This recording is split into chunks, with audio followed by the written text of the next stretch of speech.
بسم اللہ الرحمن الرحیم۔ اللہ کے نام سے شروع جو بڑا مہربان نہایت رحم فرمانے والا ہے۔ قومی وائس کے معزز دوستو، میں ہوں محمد کامران۔ تمام دیکھنے اور سننے والوں کو محبتوں بھرا السلام علیکم۔ محترم ناظرین، آج کی اس زیر نظر ویڈیو کے اندر ہم حضرت قاسم رضی اللہ تعالی عنہ کی شہادت کا ذکر خیر کریں گے۔ ویڈیو شروع کرنے سے پہلے میری آپ سے درخواست ہے کہ ویڈیو کو شروع سے لے کر آخر تک لازمی دیکھیے گا، اور نئے آنے والے تمام دوستوں سے درخواست ہے کہ چینل کو لازمی سبسکرائب کر دیں اور بیل آئیکن کو ضرور پریس کریں تاکہ ہماری آنے والی ہر ویڈیو کا نوٹیفیکیشن آپ کو آسانی کے ساتھ ملتا رہے۔ تو چلتے ہیں، موضوع کا باقاعدہ آغاز کرتے ہیں۔ محترم ناظرین، حضرت قاسم رضی اللہ تعالی عنہ جو کہ حضرت امام حسن رضی اللہ تعالی عنہ کے فرزند ہیں، ان کی عمر 19 سال ہے اور ان کی شادی کا رشتہ امام عالی مقام کی صاحبزادی سکینہ سے طے ہو چکا ہے۔ وہ حضرت کی خدمت میں دستبستہ کھڑے ہیں اور رائے حق میں اپنی جان قربان کرنے کے لیے اجازت طلب کر رہے ہیں۔ امام نے فرمایا، بیٹا تم میرے بھائی حسن مجتبیٰ کی یادگار ہو، میں کس طرح تمہیں تیروں سے چھلنی ہونے اور تلواروں سے کٹنے کی اجازت دوں؟ عرض کیا، چچا جان مجھے دشمنوں سے لڑنے کی اجازت ضرور دیجیے اور مجھے اپنے اوپر قربان ہونے کی سعادت سے محروم نہ کیجیے۔ جب حضرت قاسم نے بہت اصرار کیا تو امام پاک نے روتے ہوئے انہیں اپنے سینے سے لگایا اور رخصت کر دیا۔ دشمن کے ایک سپاہی کا بیان ہے کہ جب آپ میدان جنگ میں آئے تو ایسا معلوم ہوا کہ جیسے چاند کا ایک ٹکڑا سامنے نمودار ہو گیا ہو۔ ان کے جسم پر زرہ بھی نہیں تھی، بلکہ صرف ایک پیراہن پہنے ہوئے شوق شہادت کے جوش سے میدان میں آ گئے اور یزیدی لشکر سے فرمایا، اے دین کے دشمنوں، میں قاسم بن حسن بن علی ہوں، جسے میرے مقابلے میں بھیجنا ہو بھیجو۔ عمر بن سعد نے ملک شام کے ایک نامی گرامی پہلوان ارزق سے کہا، تم اس کے مقابلے میں جاؤ۔ اس نے کہا، میں ہرگز نہیں جا سکتا کہ بچے کے مقابلے میں جانا ہماری توہین ہے۔ ابن سعد نے کہا، تم اسے بچہ نہ جانو، یہ حسن کا بیٹا ہے اور فاتح خیبر کا پوتا ہے، اس کا مقابلہ آسان نہیں ہے۔ اس نے کہا، کچھ بھی ہو، میں ایسے بچے کے مقابلے میں نہیں جا سکتا، البتہ میرے 4 بیٹے یہاں موجود ہیں، میں ان میں سے ایک کو بھیج دیتا ہوں، ابھی 1 منٹ میں اس کا سر کاٹ کر لے آئے گا۔ ارزق کا بڑا بیٹا زہر میں بھجی ہوئی قیمتی تلوار چمکتا ہوا اور بادل کی طرح گرجتا ہوا میدان میں آیا اور پہنچتے ہی حضرت قاسم رضی اللہ تعالی عنہ پر وار کیا۔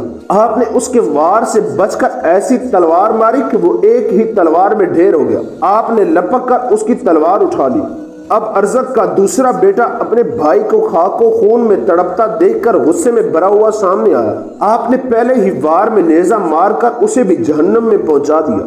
اب تیسرا بھائی غیظ و غضب میں پڑا ہوا آگے بڑھا اور گالیاں بکنے لگا۔ آپ نے فرمایا، ہم گالیوں کا جواب گالیوں سے نہیں دیتے، یہ اہل بیت نبوت کی شان کے خلاف ہے، البتہ ہم تجھے تیرے بھائیوں کے پاس ابھی جہنم میں پہنچا دیتے ہیں۔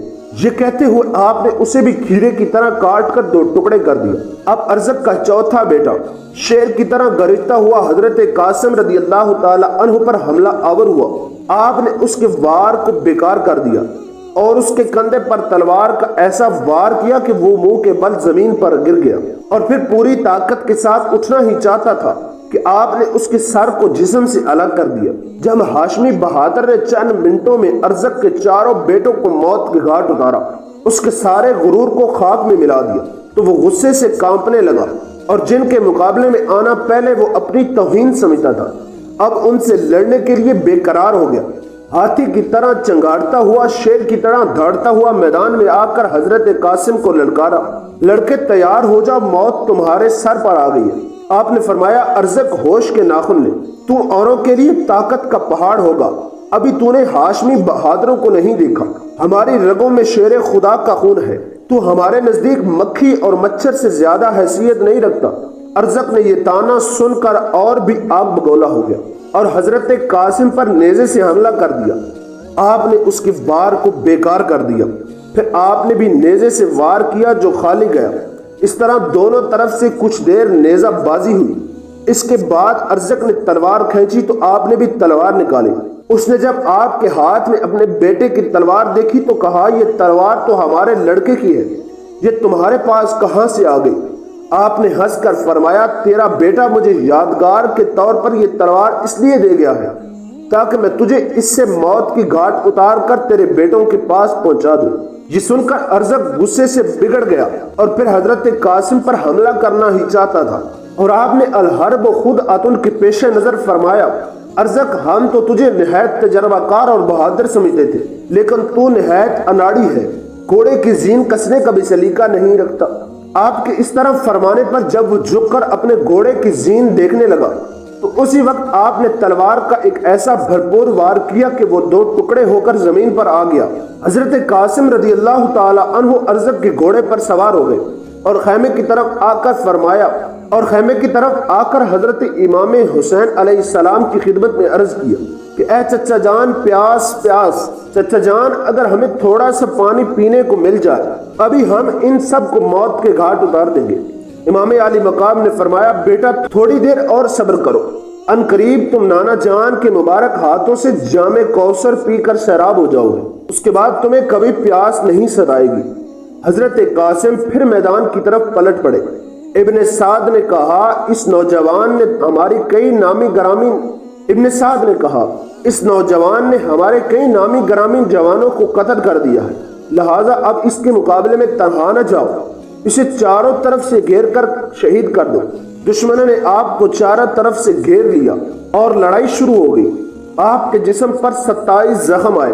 آخر میں شیس بن سعد نے آپ کے سینے پر ایسا نیزہ مارا کہ آپ گھوڑے سے گر پڑے، یعنی اے چچا جان میری خبر گیری فرمائیے۔ امام حسین علیہ السلام اپنے بھتیجے کی دردناک آواز سن کر دوڑ پڑے، دیکھا کہ جسم زخموں سے چور ہے۔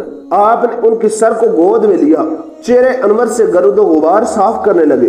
اتنے میں حضرت قاسم نے آنکھیں کھول دی اور اپنا سر امام پاک کی گود میں پا کر مسکرائے، پھر آپ کی روح پرواز کر گئی۔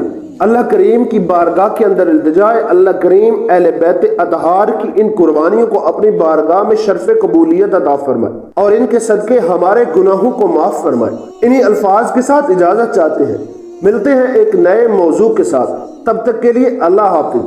اللہ آپ سب کا حامی و ناصر ہو۔ والسلام علیکم ورحمۃ اللہ وبرکاتہ۔